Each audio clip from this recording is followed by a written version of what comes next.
আদালতে অঝরে কাঁদলেন হাজী সেলিম। দর্শক, একটা কথা আছে, দাঁত থাকতে কেউ দাঁতের মর্ম বোঝে না। তো আজকে হাজী সেলিমের এই খবরের শিরোনামটা দেখে আমার সেই কথাই মনে পড়ল যে দাঁত থাকতে আসলে দাঁতের মর্ম কেউ বোঝে না। হাজী সেলিম তার রাজনৈতিক জীবনের উত্থান, এমপি হওয়া, দফায় দফা এমপি হওয়া। তিনি বিএনপির সময়েও খুব প্রভাবশালী ছিলেন, আসলে বিএনপির লোক ছিলেন। পরে কেমনে কেমনে আওয়ামী লীগের মধ্যে ঢুকে গেছে এবং তারপরে তো মোটামুটি চলছে।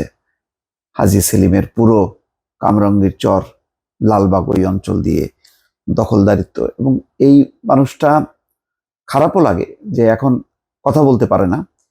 স্ট্রোক হয়েছে কয়েক বছর আগে, যার কারণে তার কথাটা স্পষ্ট না। কিন্তু তারপরেও মানুষ তো, তার প্রতি সহানুভূতি আসবে কিভাবে? যেই ধরনের রাম রাজত্ব চালিয়েছে, যেই ধরনের দখলদারিত্ব, যেই ধরনের জমি দখল, নদী দখল, কি দখল নেই। ঢাকা শহরে এই হাজী সেলিমের কয়টা বাড়ি, কি পরিমাণ জমি, কেউ কল্পনা করতে পারে? পারে না। তো আজকে হাজী সেলিম কাঁদছেন কেন? কে কাঁদালেন? দুইটা কাঁদা। সে নিজে থেকেই নানা অপরাধ করেছেন, হয়তো অনুশোচনা হচ্ছেন, অথবা তিনি কেঁদে কেঁদে সহানুভূতি অর্জনের চেষ্টা করছেন। কিন্তু দুঃখজনক হচ্ছে এই যে হাজী সেলিমের এই কান্নাকে, চোখের পানিকে কেউ এখন মূল্য দেবে না।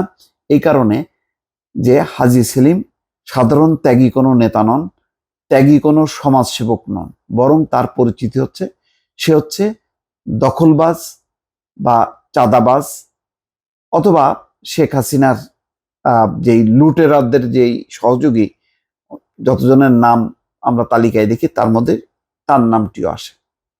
কি না করেছে এই হাজী সেলিম? মনে আছে তার পুত্র নৌবাহিনীর এক অফিসারকে মেরে দাঁত ভেঙে দিয়েছিল, তারপরে তাকে আটক করা হয়েছিল। তারপরে কি হলো ফলাফল? বেশি দিন আটকে রাখা যায়নি।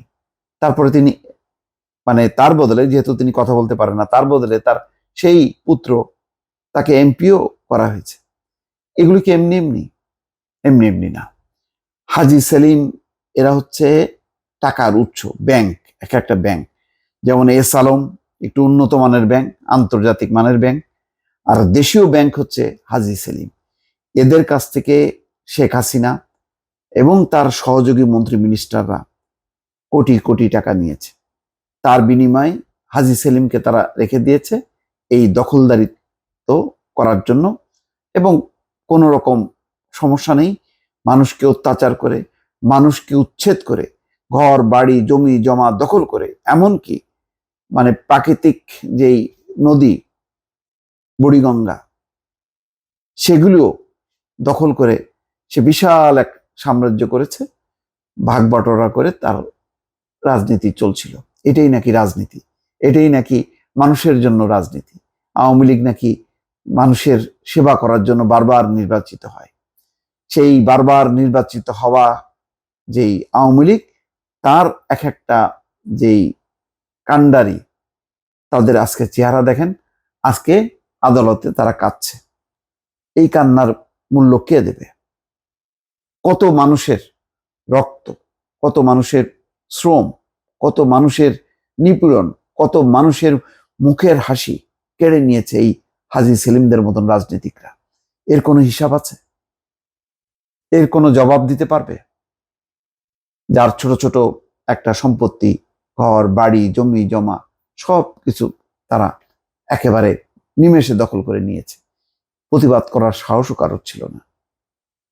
আজকে এই ক্ষমতাধর মানুষটি আজকে আদালতে দাঁড়িয়ে কাঁদছে।